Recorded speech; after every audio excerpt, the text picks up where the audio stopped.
Bismillah, Assalamualaikum warahmatullahi wabarakatuh. Apa kabar teman-temanku sekalian? Semoga sehat selalu dan senantiasa dalam lindungan Allah Azza wa Jalla. Teman-temanku sekalian, ada pertanyaan dari teman saya. Kalau kita sudah taubat, tapi kita masih percaya dengan jasa dukun, teman-teman. Bagaimana hukumnya? Jadi yang saya ketahui cerita teman saya ini memang dulunya adalah orang yang sering datang ke dukun.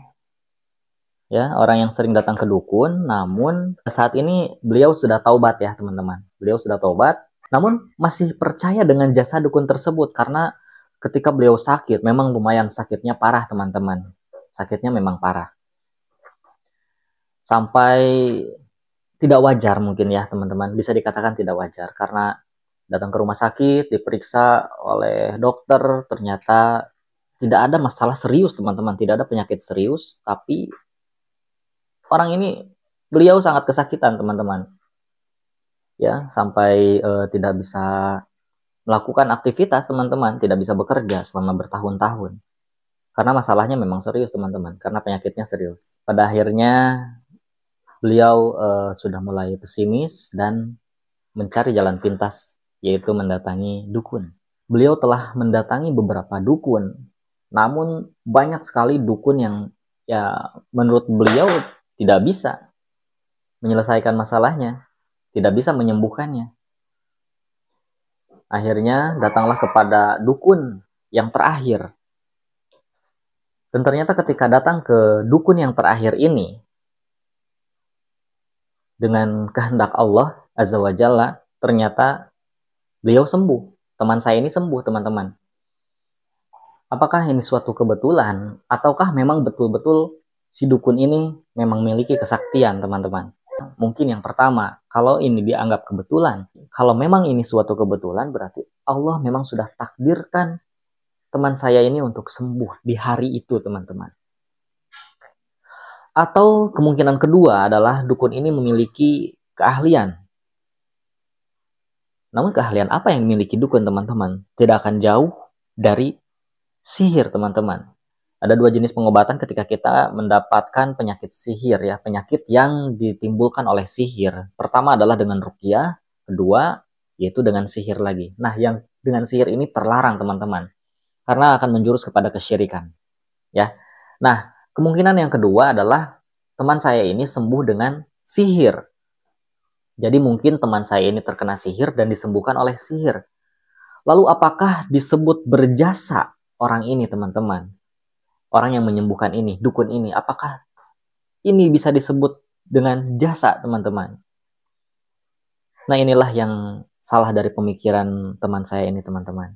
Meskipun hari ini dia sudah bertaubat, sudah tidak akan datang lagi ke dukun, tidak akan menggunakan jimat, raja, buhul, dan yang lainnya, namun ada pemikiran yang masih harus diluruskan, teman-teman. Meskipun sekarang sudah sembuh dan ternyata pada waktu itu qadarullah memang setelah mendatangi dukun ternyata Allah takdirkan untuk sembuh, namun ketika tetap memiliki pemikiran bahwa dukun ini berjasa atas kesembuhannya, ini termasuk kesyirikan, teman-teman, karena Allah lah yang maha menyembuhkan. Jadi meskipun jawaban yang pertama tadi ini suatu kebetulan karena Allah memang sudah mentakdirkan teman saya ini untuk sembuh, ataupun memang oleh tipu daya sihir yang tadi penyakitnya adalah sihir dan disembuhkan oleh sihir, ini pun tetap, teman-teman, kesembuhan tetap menjadi takdir yang ditentukan oleh Allah, teman-teman. Jadi kesimpulannya adalah semua adalah hakikatnya kesembuhan ini dari Allah, teman-teman. Hakikat kesembuhan ini sesungguhnya hanya dari Allah, teman-teman. Manusia tidak bisa menyembuhkan, teman-teman. Jika memang sudah ditakdirkan untuk sembuh, ya pasti sembuh, teman-teman. Namun, saya ulas kembali, teman-teman, ketika kita memiliki pemikiran bahwa dukun itu berjasa atas kesembuhan kita, saya katakan itu adalah pemikiran yang menyimpang, teman-teman. Pemikiran yang harus diluruskan. Karena walau bagaimanapun, dia sesungguhnya sudah percaya dengan kesaktian dukun tersebut. Meskipun pada lisannya berkata, yang pasti Allah yang sudah menyembuhkan, itu kan cuma ikhtiar tetap, teman-teman. tetap itu termasuk ke dalam kufur, teman-teman.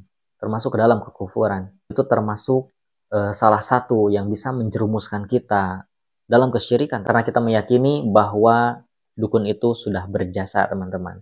Sedangkan dalam Islam, dukun ini sangat ditentang. Sedangkan dalam Islam, dukun ini sangat diharamkan. Artinya, teman-teman, jangan pernah berpikir bahwa dukun telah berjasa atas masalah kita yang sudah selesai. Karena Allah lah yang maha menghendaki segalanya, teman-teman.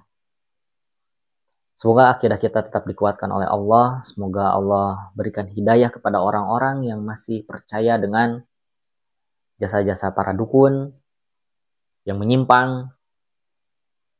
Semoga Allah kuatkan iman kita, teman-teman, agar kita tidak tertipu dengan tipu daya mereka, teman-teman. Semoga Allah selalu menjaga kita semua. Semoga Allah memberikan kita semua kesehatan. Dan semoga Allah senantiasa memberikan kita hidayahnya. Baiklah teman-teman, mungkin itu saja yang dapat saya sampaikan. Terima kasih, mohon maaf bila ada salah kata. Karena kesalahan itu mutlak dari saya, teman-teman. Dan kebenaran hanyalah milik Allah. Sekian dari saya, teman-teman. Wassalamualaikum warahmatullahi wabarakatuh.